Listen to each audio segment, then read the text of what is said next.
Have you ever found yourself standing in the middle of a big, beautiful house, but still feeling strangely empty inside? Not because something went wrong, not because you lacked anything material, but simply because that place no longer felt like home. It no longer felt like a safe harbor for your soul, a space where you could take a deep breath and feel held. And then there are those quiet moments, maybe on a crowded street, in a busy city, where suddenly you remember an old kitchen, a gentle pair of eyes, a familiar voice calling your name. Things you thought had faded into memory suddenly come rushing back, as if some invisible thread is pulling you home. That's not just nostalgia. That's the imprint of a true home. A place where you were once loved, forgiven, and accepted. A place you didn't realize mattered so much until it was gone. And maybe, just maybe, have you ever considered that you could be someone's home? Not necessarily as a parent, not by building a house or a temple, but simply by offering a kind look, a heart that listens, a presence that doesn't judge. Because a true home is never built from bricks and cement. It's built from ethics, compassion, and a heart that knows how to understand. So today, let's explore something that sounds simple on the surface, but is deeply sacred in the spiritual life of every human being. What is a true home? It was a chilly afternoon in California. A woman in her early 60s quietly entered our meditation hall. She sat in the far back, hands folded, eyes closed, not saying a word. After chanting, she lingered for a while, then whispered something I've never forgotten. "Teacher, I have a big house, but nowhere to truly come home to." The room fell silent, because that one sentence, it hit a universal truth. You can have a house, but not necessarily a home to return to. Here in America, where it's common to own a house by 30, to have retirement plans and health insurance, many still feel lonely by nightfall. Not because they lack money, but because no one calls their name. Not because the mattress is uncomfortable, but because there's no one who truly listens. No arms to rest in without fear of judgment. The Buddha once said, "Where there is compassion, that is home." A true home isn't defined by architecture, mortgage papers, or interior design. It's the place where you are loved not for what you do, but simply for being you. It's where you can speak your truth, even if that truth is cracked and messy, and still be met with silence that understands. I've met many Buddhists from all walks of life. Engineers, nurses, retired elders. Some live in villas with pools, yet come to the temple every day just to hear human voices. One elderly veteran once said, "I survived war, slept under bombs in the jungle, but the coldest nights of my life are now in a nursing home surrounded by silence." So what is a home? Is it a house with pretty walls, a full dining table, smiling family? Not always. A true home is where you love and are allowed to be loved. Not through dependence, but through freedom. Not through control, but through understanding. People often think those without a house have no home, but it's not that simple. I once met a man living in an old car by the coast in Santa Cruz. He had no house, but every night he called his mother, checked on his sister, and spent each morning picking up litter by the beach. He told me, "I still have family. I still have people who remember me. So I still have a home." And yet, others live in 3-story homes, have everything money can buy, but no call from their children, no real conversation. Dinner feels like silence. Evenings become cold company with a phone screen. That is when a home is truly lost. Because home isn't about the size of the building, it's about the warmth of the heart. One elderly Buddhist once told me, "The day I lost my mother, I didn't just lose a loved one. I lost the one who used to scold me, worry for me, remind me to eat. When I lost her, I lost my home." That simple line cuts deep. Because deep down, we're not really afraid of poverty or solitude. What we fear most is having no place where we're allowed to be fully ourselves and still be loved. The Buddha said, "Where the heart holds compassion, that is the Pure Land." If we open our hearts, if we learn to love, to forgive, then anywhere can become a home. But if our hearts are filled with anger, judgment, and resentment, then even a mansion can feel like a frozen winter. Truth is, the hardest thing in life isn't building a house. It's keeping that house filled with the warmth of human kindness. It's keeping it from becoming a place where each person lives in their own silent world, strangers under one roof. It's keeping it a place where the young respect the old listen to the young, and everyone learns to yield, even if just with one soft sentence. Wherever there's kindness, that is home. Wherever there's an understanding gaze, that is home. And wherever we feel safe enough to show our wounds without fear, that is home. No matter our age or status, each of us longs for a home like that. Not one filled with grand words or lavish gifts. Just a quiet voice that asks, "Are you okay today? Have you eaten yet? I'll be waiting for you to come back." Simple words, but enough to soften even the coldest heart. In today's world, fast, loud, and full of distractions, finding a true home is nothing short of sacred. Not just a place to hide, but a place to heal. Not just a space to survive, but a place to truly live. And if you're listening to this right now and feel lost, like you have nowhere to call home, please remember, you can still be a home for someone else. All it takes is a heart willing to love without conditions. And the miracle is, when you become a home for another, you'll find you're no longer cold yourself. 2. Family, our first true home. When we hear the words home, for many of us, the first image that comes to mind is family.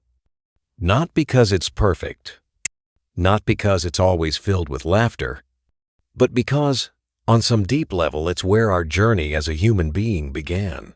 It's where we first cried, and someone held us. It's where we stumbled through our first awkward steps, and someone stood nearby, ready to catch us if we fell. No matter how many turns life may take, career paths, relationships, successes, or heartbreaks, that little corner called family always remains a quiet anchor in the story of our life. I once met a man in his early 40s from Chicago. He came to the temple and asked to take refuge in the Buddha's teachings. He had once been very successful, had his own company, a beautiful home, a luxury car, but then life unraveled. His wife passed away from cancer. His children moved to another state for school. His company collapsed during the pandemic.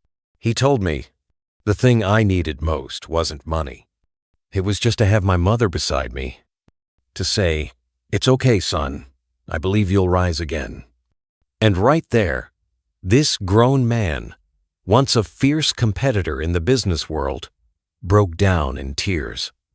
In that moment, all he wanted was to be a son again. Family, our first home, is also the one place in life where we can make mistakes and still be forgiven. Even if we failed, been ungrateful, acted out, or even left home completely. Somewhere, somehow, there's still a mother keeping dinner warm, a father fixing the broken light in your room, even if he has no idea when or if you'll ever return. The Buddha once taught, filial piety is the foundation of all virtue, because if we can't love, or feel grateful for the place that gave us life. How can compassion ever fully grow in us? In today's fast-paced world, where technology and independence often pull us apart, holding on to the sacredness of family has become more important than ever. Now, let's be honest. Not everyone comes from a perfect home. Some of us grew up in single-parent households. Some experienced violence, misunderstanding, or wounds that still haven't healed. But if we look with enough mindfulness, we might see that even in those imperfect spaces, we learned our first lessons about love and about pain. And both of those love and pain are essential teachers on the path to becoming whole. I remember an old Dharma teacher once told a story from his childhood. His family was poor, really poor. Sweet potatoes mixed with rice was a luxury. But whenever guests came over, his mother would quietly save the little white rice they had and serve it to the guests. She and her children would just eat the potatoes in silence. Back then, he didn't understand. No one did. But years later, he said something that stayed with me. I wasn't taught compassion through scriptures. I learned it from the way my mother offered the only bowl of white rice to a stranger. Family, our first home, is where the seeds of our values are first planted. Not through lectures, but through daily actions. The way parents say sorry to each other after a fight. The way grandparents teach their grandkids to share. The way a family still sits together for instant noodles when times are tough. These are the quiet lessons no school ever teaches. In Buddhism, home is not just a shelter. It's where the soul begins to grow. If there's love, forgiveness, and compassion in that space, it doesn't matter how small or poor it is. It will still be a sanctuary. But if a place is filled with yelling, judgment, and cold shoulders, no amount of wealth can make it a home. Sometimes we don't need to change the house. We just need to change how we show up in it. Maybe a child can look up from their phone, smile, and say, "Thanks for dinner, Mom." Maybe a father can learn to say, "I'm sorry," when he's been too harsh. Maybe a husband can choose to listen instead of just reacting. And from those small shifts, a home stays warm. It stays alive. And it becomes something worth passing on. There's an elderly Buddhist I know in Texas who once told me, "I don't have much to leave behind for my kids, but I made sure we had dinner together every night at the same time." I believe that habit will protect them from losing their way. And you know what? He's absolutely right. Because a true home isn't a physical inheritance. It's a spiritual one. It's the place where the roots are strong, so that no matter how far we go, we'll always have something to come back to, even if it's just in memory. 3. You can be a home for someone else. There's something beautiful in life that most people don't realize. We're not just here to find a home. We can also become one. You don't need to build a house. You don't need to be rich or powerful. You just need to show up with a heart that knows how to love, how to forgive, and a presence that's calm, grounded, and quietly steady. Have you ever met someone who, just by sitting next to them, made you feel more at peace? They didn't give any wise advice. They didn't do anything grand, but their presence made it easier to breathe. That's the energy of someone who's become a home for others. Think of a mother who never studied education, but still raised her kids to be kind just by living kindly herself. Think of a grandfather without fancy degrees, but everyone in the neighborhood seeks his advice because he never holds grudges or speaks with bitterness. Or a friend, when you were going through something hard, who didn't say, "I told you so." They just poured you a warm cup of tea and sat beside you in silence. Compassion isn't about preaching. Compassion is when you see someone stumbling, failing, or lost, and your heart doesn't judge. It's when someone messes up, and instead of punishing them, you gently remind them of who they really are. And forgiveness? It's not just to make them feel better. It's to free your own heart from carrying that heavy weight of resentment. The Buddha once said, "A kind word is a flower. A compassionate act is a seed. A calm mind is a shelter." Over the years of working with Buddhist communities here in the U.S., I've met many people who went through deep suffering, the loss of a loved one, betrayal, job loss, depression, and strangely enough, it's those same people who often become the safest place for others because they know pain, and that knowing softens them. They don't judge so quickly anymore. There's an Asian woman in New York who once shared this with me. "I used to be so quick to anger.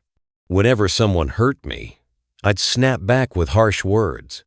But after I lost my mom, something shifted. Now, I try to hold only softness in my heart. These days, when someone feels down, they come to me, not for advice, just to sit in the quiet and feel safe." That's what happens when compassion starts to bloom. When your heart learns how to listen, you stop living only for yourself. You become a moving sanctuary, a quiet refuge for those in need. Someone once asked, "What if I don't have a family? No spouse, no kids? Where's my home then?" The answer is simple. A home doesn't require blood ties. It begins with how you choose to be in this world. A person living alone, who smiles and greets their neighbors each morning, who checks in on a sick friend, who says, "I'm here if you need me." That person, even without anyone to call family, can still be a home for those searching for safety. In the Anguttara Nikaya, the Buddha taught, there are 4 abodes of the awakened heart: loving, kindness, compassion, joy, and equanimity.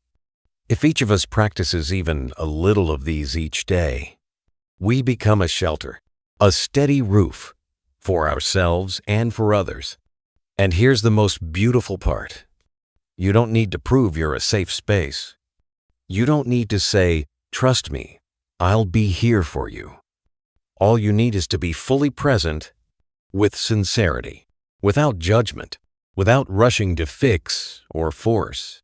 Because in this modern world, how many people truly listen without a phone in their hand?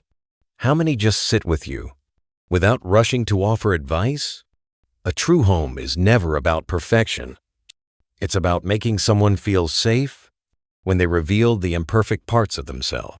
And the truth is, every single one of us has the potential to be that place. If we can be patient, if we can be kind, if we can simply stay present when someone else is struggling, we become a living sanctuary. We become a home, not built with bricks or walls, but with love. A place to come back to when everything falls apart. We've all had moments in life when everything feels shaky. A wrong decision, a dream that didn't come true, a broken relationship, a time when we lost touch with who we are. In those moments, the deepest pain doesn't come from failure itself. It comes from not having anywhere to return to. That's why a true home, a real home, is the place that still opens its door for you, even when you come back empty-handed. No endless questions, no judgment, no blame, just a gentle look and a few soft words that let you feel, "I'm still loved." There's a beautiful story that an elderly Buddhist from Minnesota once shared. Her son had struggled with alcohol addiction. He'd spent all of his savings and disappeared for years. Then one night, she heard a knock at the door. It was nearly midnight. There he was, skinny, disheveled, eyes full of shame. Before he could say a word, she reached out and said, "Come in, son. I still have that blanket you loved when you were little." No preaching, no tears of blame, just open arms, the kind that had never closed, even after all those years. Maybe he had lost his way, but in that moment, He touched something rare, unconditional love. And when someone is accepted in the middle of their mess and pain, that's when healing truly begins. In the middle-length discourses, the Buddha once said, "Non-judgmental awareness is a form of great compassion." If a home is built on that kind of understanding, it stops being just a place to live and becomes a place of deep healing. But sadly, today, too many people live in houses that don't offer even a single compassionate glance, where success gets applause, but failure gets sarcasm, where people care only about results and forget that growth is a process, and that process, it's rarely smooth. At a meditation retreat, a young man shared his story. He'd failed the college entrance exam twice. His family cut off financial support. They saw him as a disappointment. He thought about ending his life, until one day he found a small community. They didn't know his past. They didn't care about his resume. They just listened to his pain. And slowly, he began to recover. He said, "They didn't need me to succeed. They just needed me to survive. And that I'd never received from my own family." A true home, whether it's family, community, or even a small temple, must be a place where you can show your weakness and not be cast aside. A place where you can say, "I messed up," and not be punished for it. Because it's in those moments, when someone is fully accepted in their brokenness, that they discover their inner strength. A Zen teacher once said, "If you love someone, don't just love the parts where they shine. Love the parts that have shattered too. Because real love, real compassion, isn't a reward for being perfect. It's a light that helps lost souls find their way back." So if someone asks, "What does a true home look like?" you can say, "It's not a place without storms. It's the place where, after every storm, the light is still on. No matter how badly you failed, a true home is where you're allowed to return without having to prove anything." As we grow older, many of us finally realize this, that we chased careers, built wealth for our families, but along the way, we forgot how to look each other in the eye and ask, "Are you tired? Are you hurting? I'm still here. Don't be afraid." If we want to keep our homes warm, we have to show up, especially when the other person is hurting, because compassion doesn't live in sweet words. It lives in how we treat people when they feel weak. 5. A home built on virtue. There's something quite surprising about life. People can spend hundreds of thousands, even millions of dollars building a house, but that still doesn't guarantee it will feel like a home. Because a true home isn't built with bricks, cement, or the most durable materials money can buy. It's built with something invisible to the eye, but deeply felt in the heart: virtue. And when we say virtue, we don't mean a strict set of rules or rigid moral codes. We're talking about a way of living with care, with the ability to listen, with the humility to put someone else ahead of your own ego. You can have the most stunning house modern architecture, luxury furniture, every amenity you can dream of. But if the space is filled with harsh words, impatient glances, and cold hearts, it's just a place to stay, not a place to live. On the other hand, there are simple spaces: a tiny room, a tin roof, faded walls. Yet inside, there's kindness, forgiveness, and quiet support. And that, my friend, is a sacred home. An elderly Buddhist in Seattle once shared something during a meditation retreat. She said, "I used to live in a 3-story house with a gym, a private office, and a garden. But after my divorce, I had to leave. Now I live in a small apartment with just enough space for a bed and a little corner to meditate. And strangely, I feel more peaceful than ever.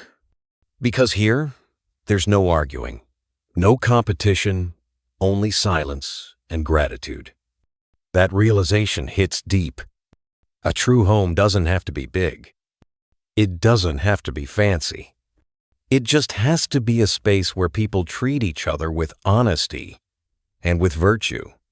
In the Sigalovada Sutta, the Buddha taught, the family is the foundation of society. If you want a peaceful society, the family must live in virtue. He didn't say a rich family or a successful family. He emphasized virtue because that's the bedrock of any real home. Someone can be smart, talented, and incredibly wealthy. But if they can't control their anger, can't show respect to their loved ones, or can't say, "I'm sorry," when they're wrong, then their presence in the house brings tension, not peace. There was a senior monk in California who once said, "Family virtue isn't measured by how many sutras you recite, but by how you behave when you're tired." Because let's be honest, when we're feeling good, it's easy to be kind.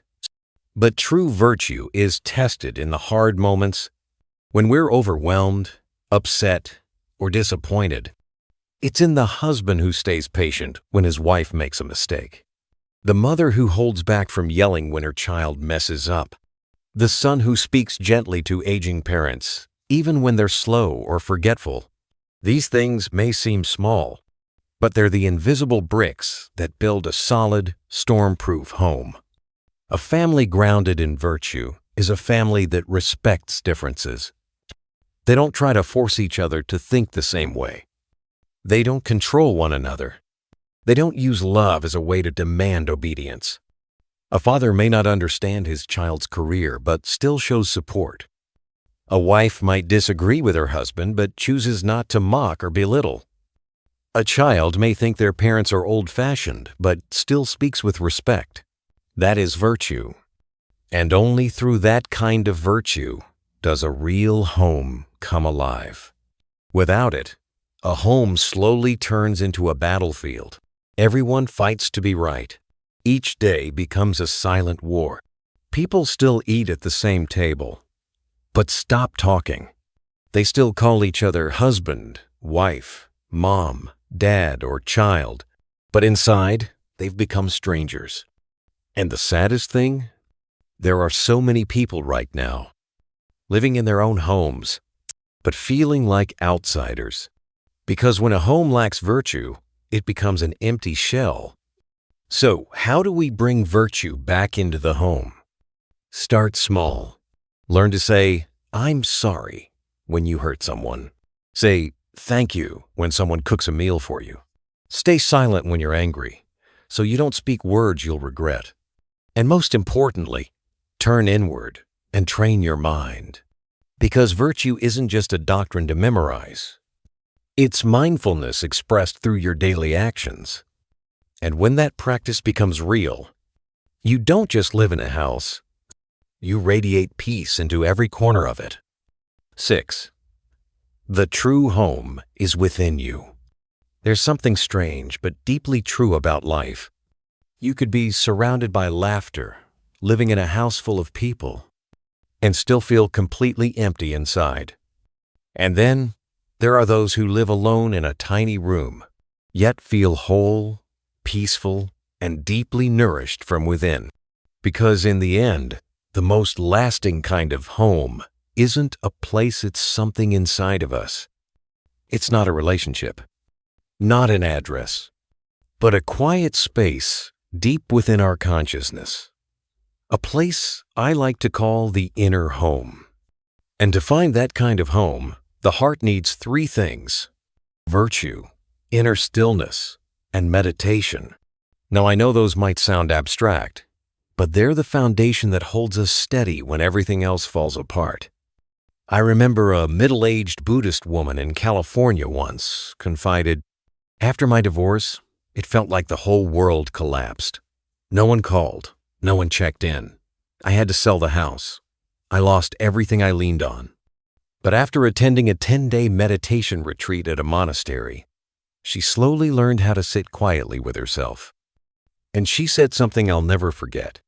I realized, when my mind is still, when it's steady, I'm no longer afraid of being alone. Now, sitting by myself feels like home. Walking feels like home. Drinking tea feels like home. That's when the inner home begins to take shape not from others, but from within. It's a space where your mind can rest, where it's not rattled by every emotion or external noise, where you don't lose yourself trying to please the world. The Buddha once said in the Dhammapada, "Greater than conquering 1,000 armies is the one who conquers himself." A person who has found their inner home is someone who's made peace with the storm inside. They don't need someone to love them to feel worthy. They don't depend on outside conditions to feel calm. But in today's world, let's be honest, many people try to build the perfect home through material things. Big house, nice car, all the comforts. They believe, if I just have enough, then I'll finally be happy. But even at a fancy dinner table, there can be a cold silence. Even in a warm bed, sleep can be restless because the mind is still swirling, still clinging, still hurting. And here's the truth. If your inner world is full of storms, even a mansion can feel like a desert. But if you carry virtue living kindly with yourself and others, stillness letting go of anger and blame, and mindfulness the ability to pause and turn inward, then anywhere can feel like home. Even a single breath becomes a place to return to. A retired man in the Colorado mountains once told me, "Every morning I get up early, sit on my porch, and just watch the sunrise. I don't think about anything. People call it meditation. I don't know. All I know is, after a few months of doing that, I feel more at peace than I ever have." That is meditation. It doesn't need incense or rituals. It just asks that we come back to the present, fully and gently. And from that space, the heart slowly softens. The ego quiets down. Warmth returns. The home begins to form not around us, but within us. There's a beautiful image in Buddhist tradition. The mindful one carries their home on their back. Wherever they go, they bring peace with them. They don't rely on the outside world to feel okay. They don't blame others for their suffering. They don't beg anyone to make them happy. Because happiness isn't a destination. It's a habit of the heart. People with an inner home know how to live with themselves like they would with a good friend. They don't harshly judge themselves. They don't force themselves to be someone they're not. They know how to sit down, breathe deeply, and whisper, "It's okay. I can start again. I'm still enough." The outer world will always change. But if the home inside you is tended to daily with virtue, with mental clarity, with mindful living, then no matter what life throws at you, you'll always have a place to come back to. Your safest refuge lives within. 7. A place where forgiveness helps us grow. On this human journey, we all mess up sometimes. Sometimes it's a small mistake, like saying something thoughtless. Other times, it's something bigger, a betrayal, a poor decision that hurts someone we love. But here's the thing. What determines whether we rise or fall isn't just the mistake itself. It's where we turn after the mistake. It's whether we're given a space to make things right. A real homie, a true homie's not a place that punishes or banishes us for failing. It's a space that can correct without crushing, discipline without destroying, point out the wrong without withdrawing love. A real home is where someone can look you in the eye and say, "Yes, you made a mistake, but I still love you." I remember during a parenting workshop in Arizona, a father once asked, "How do I help my son recognize his mistakes without making him feel like a failure?" The teacher replied, "Always remember, the goal is to help him grow, not to make him feel ashamed." That's the difference between a home and a penalty box. There's a story in the Buddhist scriptures about a young monk named Tissa. One day, he lost his temper and spoke harshly to his fellow monks. The others were furious. They wanted him expelled from the community. But the Buddha said no. He told them, "Bring Tissa to me. I'll speak with him privately." After that meeting, Tissa broke down in tears. He sincerely repented. And from that day on, he transformed eventually, becoming one of the most disciplined monks in the Sangha. What Tissa received wasn't punishment. It was a chance to wake up. A second chance. And only compassion guided by wisdom can offer that kind of transformation. Now fast forward to our modern lives.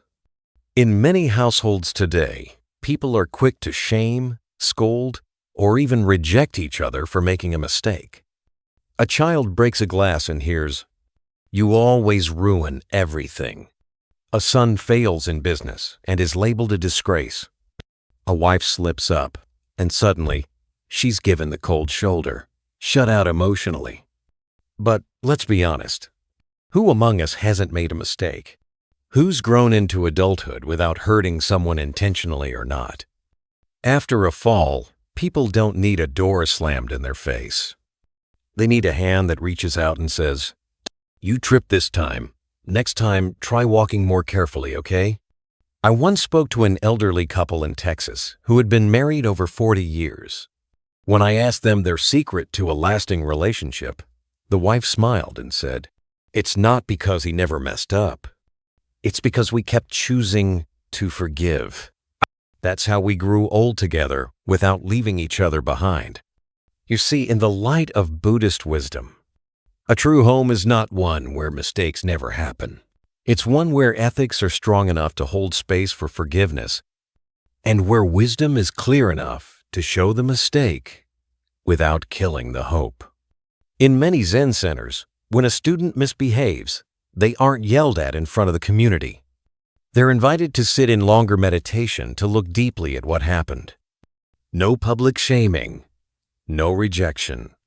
Because real repentance blooms in an environment of understanding, not fear. Now don't get me wrong. A true home isn't a place where every mistake is excused. But it is a place big enough to hold the full truth of who we are, our bright spots and our shadows. The most beautiful part of a home isn't when everyone's perfect. It's when we're allowed to be imperfect and still loved. So many people carry a quiet pain in their hearts, not because society rejected them, but because they were once shut out from their own family.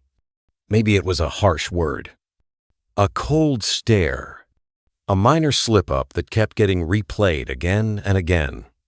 And from that, they began to shut down, to shrink, to stop believing they could become better. But if within every family, every community, every relationship we can choose to begin again, then home becomes a place where hope is reborn. Because true compassion doesn't only love someone when they're lovable. It keeps loving even when they disappoint us. And when someone lives in that kind of space where they're not condemned for falling, but gently guided to rise, they grow into a human being who can, in turn, forgive others. And in that way, the cycle of pain quietly ends, and the cycle of love begins again. 8. A home is where you feel you belong. There's a deep human need that lives in all of us. Whether you're a toddler just learning to walk, or someone who's already walked most of life's long road, it's the need to be loved without conditions, to be accepted exactly as you are. No need to be perfect. No need to prove anything. Just showing Yupa's Yuis enough to be embraced with a gentle, understanding gaze. That's when you know you truly belong. And that place where you feel you belong, that's what we call home. You see, a lot of people have a house, but they don't feel like they have a place to belong. They eat meals together. They sleep under the same roof. But inside, their heart feels like it's still standing outside, watching life through the window never really invited in. That kind of silent loneliness inside your own home is one of the deepest kinds of sadness. It's the feeling of being there, but not seen. Speaking, but not heard. Hurting, but no one believes you deserve love anyway. At a community gathering in Minnesota, a woman in her 60s shared something that stayed with me. She said, "I live with my husband and kids, but sometimes I feel invisible. I don't need a parade. I just wish someone would ask me, 'Mom, are you tired? Are you okay?'" The room went completely quiet because everyone in there understood. Home isn't about fancy furniture or smart TVs. It's about hearts showing up for each other. The Buddha once said, "Love is not born from blood tea. It's born from understanding." A true home is where you can be fully yourself and still be loved. Not just the cheerful version of you, not just the put-together version, but the real Yuskers, sadness and all. No need to pretend to be stronger. No need to hide your wounds. No need to earn your place. You're held just as you are.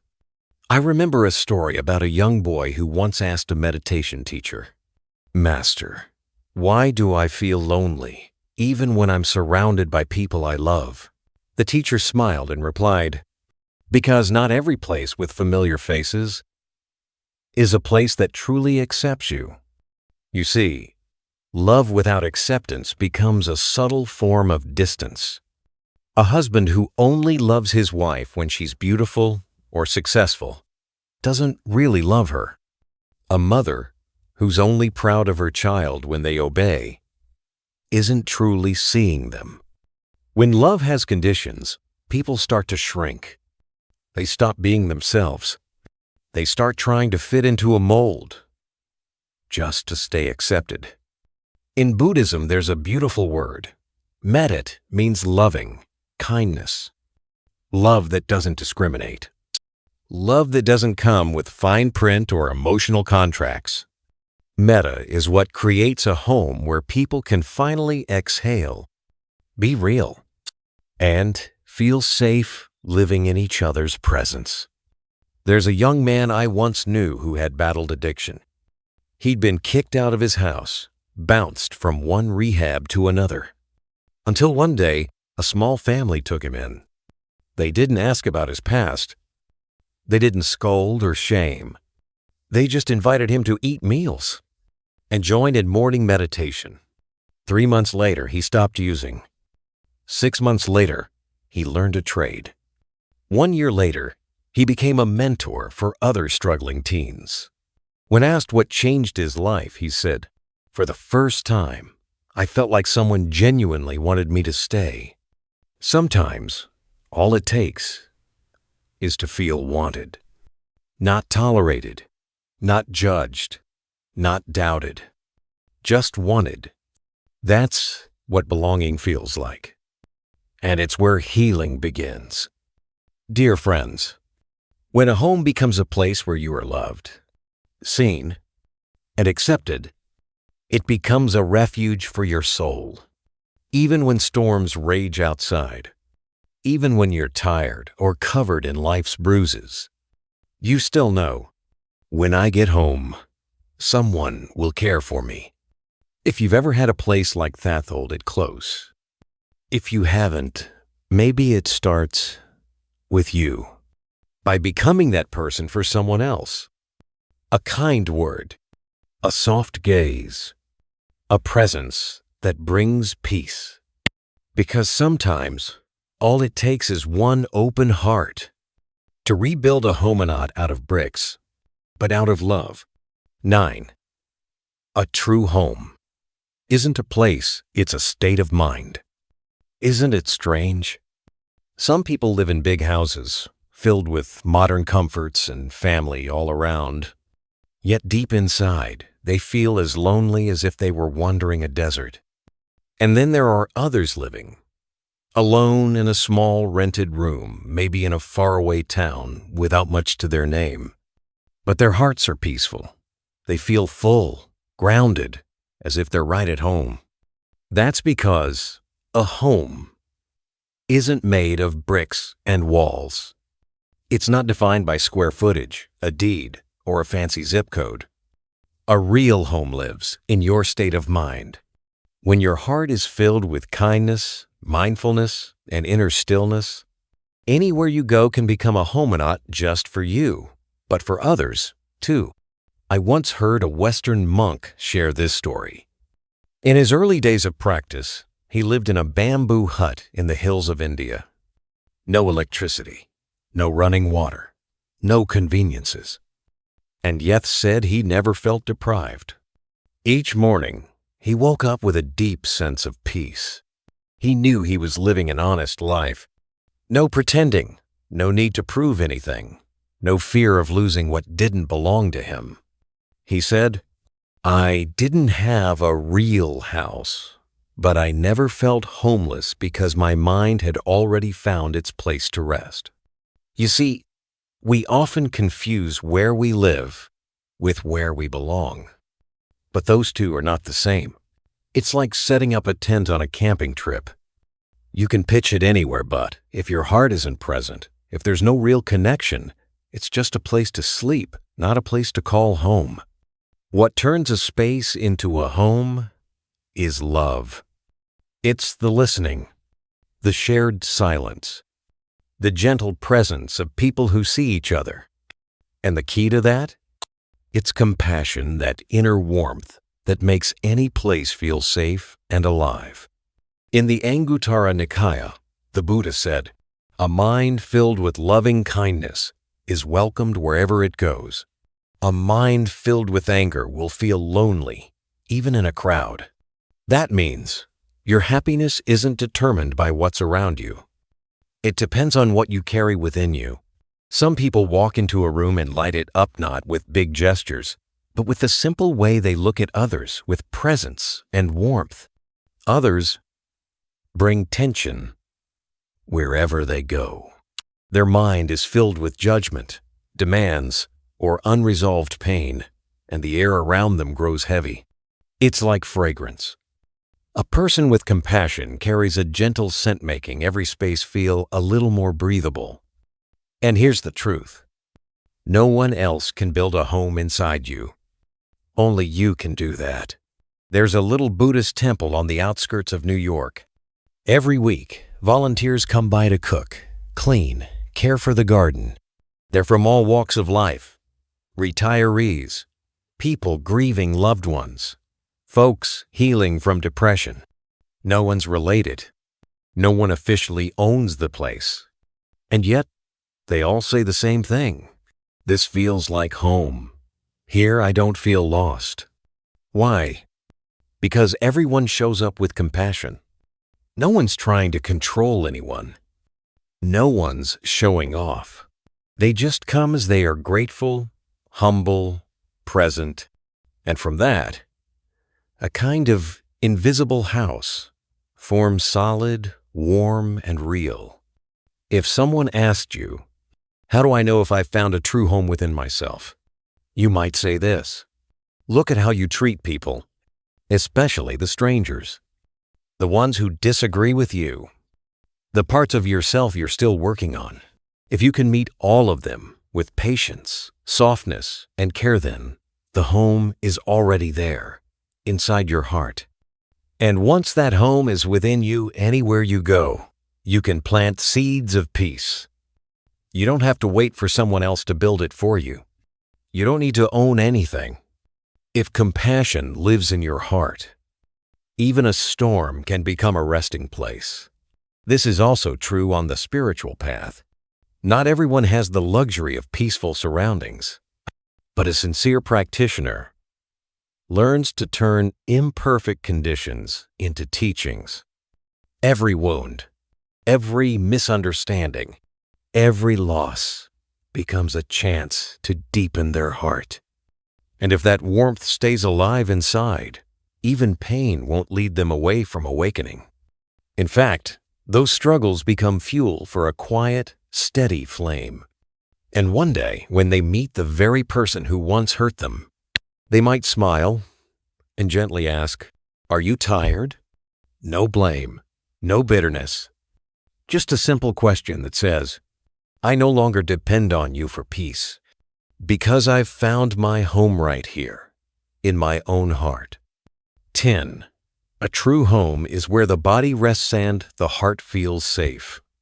We often talk about the big values of a home like love, forgiveness, and understanding.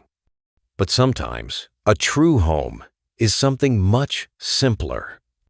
It's a warm bowl of soup on a rainy afternoon.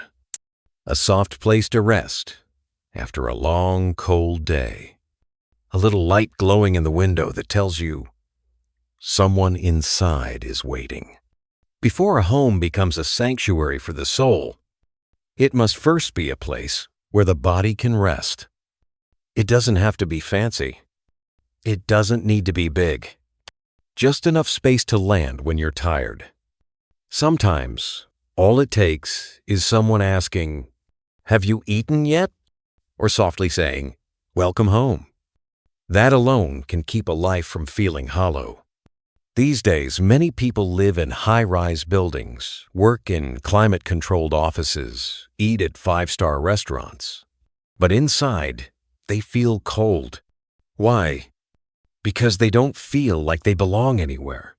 There's no space where they can drop their guard. No one notices when they're gone. No one asks when they return. A real home doesn't demand much. Just a sense of safety where you can be yourself.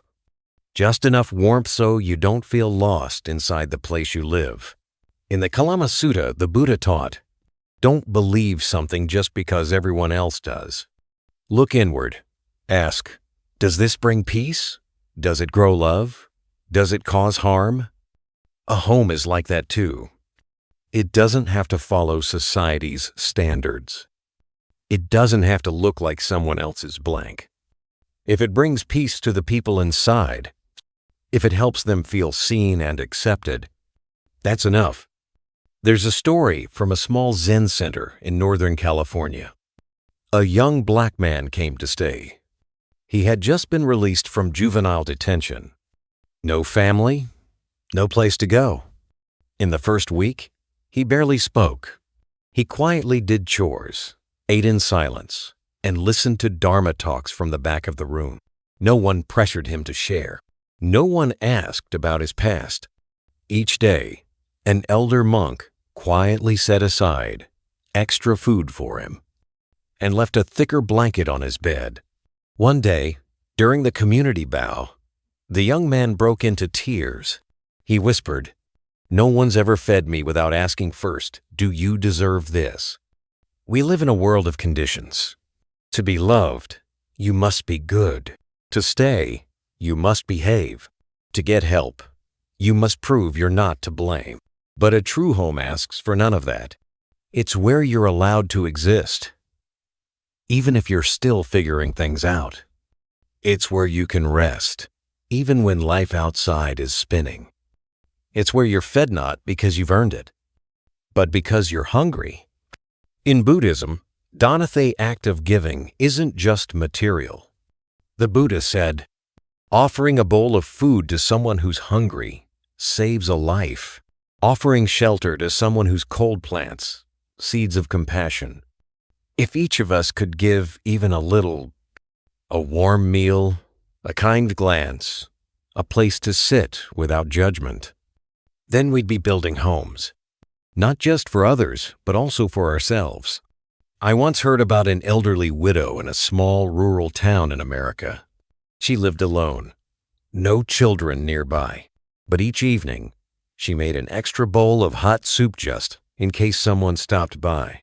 The mailman, the neighbor's kid, a young woman passing by in the rain. No one was expected. No one was required. But everyone who visited said the same thing. Her house feels like a place where you can breathe again. That's what a home is. It doesn't need a sign on the door. Just an open heart and space for someone to pause. In a world full of collisions, we all need a place to return to, not just a place to stay. And when we understand that a home is where we rest, eat, and feel protected, we also realize something else. A true home cannot exist without kindness. Without kindness, even the biggest house feels cold. With kindness, even the smallest room feels like spring. 11. Why do people walk away from their homes? There's a strange paradox in modern life. Many people live in beautiful houses, fully equipped with every comfort, and yet they feel empty inside. Some even walk away from their own homes, and not always because of poverty, not because they didn't have enough food or clothes. Sometimes the house feels cold, not from the weather outside, but because the warmth of human connection is missing. A home without love or integrity eventually becomes just a building, just walls and a roof. Some people leave in search of freedom. Some leave because they no longer feel seen, heard, or valued. Others get pulled by shiny promises of happiness out there, only to realize they've traded away the simple treasures they once had. I remember a woman, middle-aged, who spoke during a small Dharma talk in San Diego. She said she divorced after 25 years of marriage. Not because anyone did something terrible, but because they had stopped being a home for each other. Day by day, they became like two disconnected phones. No power, no signal, no light. No, how was your day? No morning smiles. No warm hugs before bed. And then, someone new came along, offering kind words and a little attention. It felt like love, so she left. But later, she realized what she had been looking for was aliveness and emotion. But what she had lost was a place that could hold all of her, even the messy, broken parts, without giving up on her. You see, people don't always leave because they have nothing. Sometimes they leave because what they had no longer felt alive. In Buddhism, Dharma isn't just about rigid rules. It's about respect. It's about truthfulness, patience, compassion. When these values are missing, even the most stable-looking home can become a boat with no compass, drifting in life's storms. And when everyone in the house just wants to win, to be right, eventually, everyone loses. Love that's not nurtured daily, it withers, like an abandoned garden, still green at first. But slowly, weeds take over, flowers fade, and what once brought peace now feels like ruins. Kids run away, not just because they're rebellious, but because the pressure at home became too much. Parents walk away too feeling invisible in their children's lives. Wives close their hearts after years of being unappreciated. Husbands grow silent after being misunderstood too many times. It's not always about selfish desires. But when the home no longer makes you feel alive, even the briefest pleasures outside become tempting. And yet the Buddha reminded us, pleasure without wisdom is like honey on the blade of a knife. Sweet for a moment, painful for a lifetime. So many people leave, only to later say, I went out looking for understanding, but what I really needed was to plant understanding right where I was. Not every home is wrong. Not every person who leaves is bad. But when there's no compassion, no mindfulness, when love is left on autopilot, breakdown is inevitable. So maybe the better question isn't, why did they leave? But rather, are we the ones who stay, still feeding this home with love and values? And are we perhaps also running away in our minds, forgetting where our real home is? After walking through all these reflections on home, the place we're born, raised, forgiven, and loved, we begin to see clearly. A true home isn't a place. It's a state of heart. A home is where there's peace, where there's understanding, where there's love. You don't have to be perfect to be loved. You don't have to prove your worth to be accepted. You just have to show up and be you. So, if we can hold our hearts in mindfulness, keep our compassion warm, and live by values like honesty and kindness, then we can become a home for others.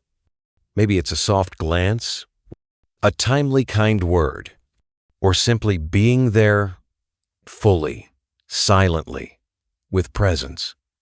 Because a true home is never where we run from life. It's where we are nourished to return to it stronger, wiser, more open-hearted. And if today's reflections have touched your heart in some way, we invite you to subscribe to Buddhism Seeds, a place where we grow inner peace together, one insight at a time. Please like this video, share it with someone who might need it, and leave us a comment below, so we know you're still walking this path with us. And who knows, you might be the quiet home someone has been searching for in this loud, busy world.